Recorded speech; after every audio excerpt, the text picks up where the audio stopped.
got so motherfucking design on right now. Bring it down, bring it down, make it come. I got 3 old guys to walk. Assalamualaikum warahmatullahi wabarakatuh. Halo semua, perkenalkan saya Lintang Dwi Wulandari dengan nomor induk mahasiswa 22090 350 2236 dari kelas manajemen H. Tujuan saya membuat video ini yaitu untuk memenuhi tugas ujian akhir saya pada mata kuliah ekonomi makro. Jadi saya akan menjelaskan tentang studi kasus kebijakan pemerintah pada Provinsi DKI Jakarta tahun 2017 sampai 2021 terkait ancaman pengangguran pasca kenaikan inflasi. Nah, berdasarkan data TPT DKI Jakarta pada periode 2019 sampai 2021 menunjukkan bahwa presentasi TPT dari tahun ke tahun cukup fluktuatif dalam mengalami peningkatan dan penurunan. Presentasi TPT pada tahun 2020 meningkat pesat terkait dampak dari pandemi COVID-19 yang membuat hampir semua sektor industri mengalami penurunan kinerja hingga terpaksa mengambil keputusan untuk melakukan PHK sehingga memicu meningkatnya pengangguran di DKI Jakarta pada periode tertentu. Nah, faktor utama yang mendorong peningkatan pengangguran di DKI Jakarta yakni perbandingan antar pertumbuhan pengangguran dan kesempatan kerja yang tidak seimbang. Selain itu, DKI Jakarta merupakan ibu kota negara Indonesia yang menjadi pusat aktivitas serta perekonomian Indonesia. Tentunya hal ini mendorong persaingan dunia kerja di Jakarta itu lebih ketat dibandingkan kota biasanya.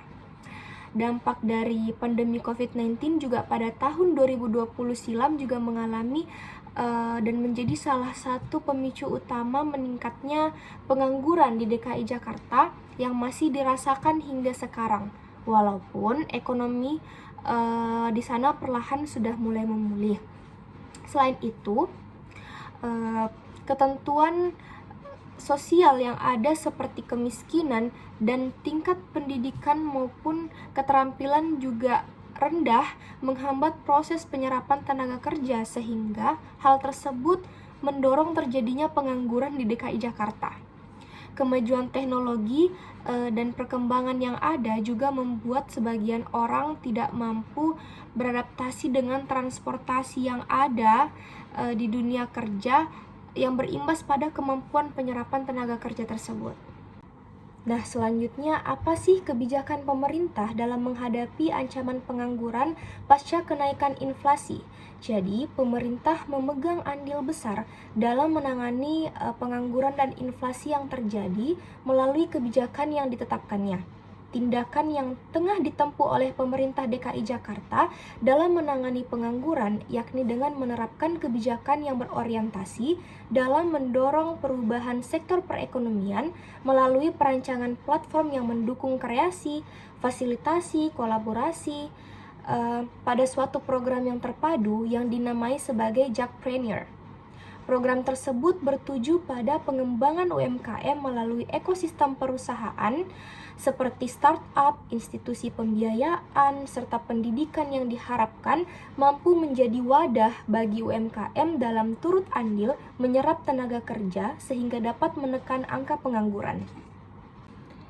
Pemprov DKI Jakarta sebelumnya sudah mempertimbangkan beberapa opsi yang dapat digolongkan cukup solutif, tapi sayangnya tidak semuanya terrealisasi. Contoh solusi yang pernah dipertimbangkan yakni pembukaan kesempatan kerja dengan merekrut pegawai harian lepas atau biasa yang disebut dengan PHL. Mengantisipasi lonjakan urbanisasi yang terjadi setiap tahun, peningkatan akses pelatihan, serta pembebasan persyaratan pendidikan formal bagi warga dalam mengikuti pelatihan di Balai Latihan Kerja. Kemudian terdapat beberapa upaya yang dapat dipertimbangkan oleh Pemprov DKI Jakarta seperti upaya dalam memfokuskan pengembangan industri padat karya dibandingkan industri padat modal dikarenakan tingkat penyerapan tenaga kerja pada industri padat karya lebih tinggi sehingga hal ini dapat menekan angka pengangguran. Industri padat modal cenderung memiliki permintaan tenaga kerja yang lebih rendah, sehingga hal ini dapat berimbas pada peningkatan angka pengangguran dan kemiskinan. Nah, kemudian pemerintah dapat mendorong investasi dalam penyediaan tenaga kerja yang dapat berdampak baik pada penciptaan kesempatan kerja dan stabilitas perekonomian. Kemudian, akses terhadap pelatihan juga dapat diperhatikan mengingat tingkat kemampuan masyarakat yang tidak merata akibat keterbatasan pendidikan maupun pelatihan yang diperoleh.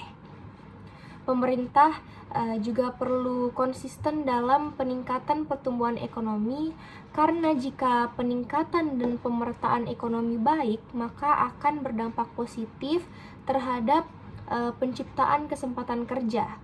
Solusi lainnya yang dapat dipertimbangkan oleh pemerintah dalam menangani pengangguran, yakni dengan penyediaan sarana pembangunan wawasan, pengetahuan, dan keterampilan yang dapat ditempuh melalui pengadaan pelatihan dan peningkatan mutu pendidikan, menyederhanakan perizinan yang dianggap menghambat efisiensi proses deregulasi, membangun potensi dan sektor dari daerah-daerah tertentu yang potensial, pertimbangan terkait kegiatan ekonomi informal, pendirian balai-balai maupun pusat latihan kerja, serta upaya lainnya yang berpotensi dalam memperluas lapangan kerja sehingga angka pengangguran dapat ditekan melalui solusi-solusi yang telah disebutkan sebelumnya.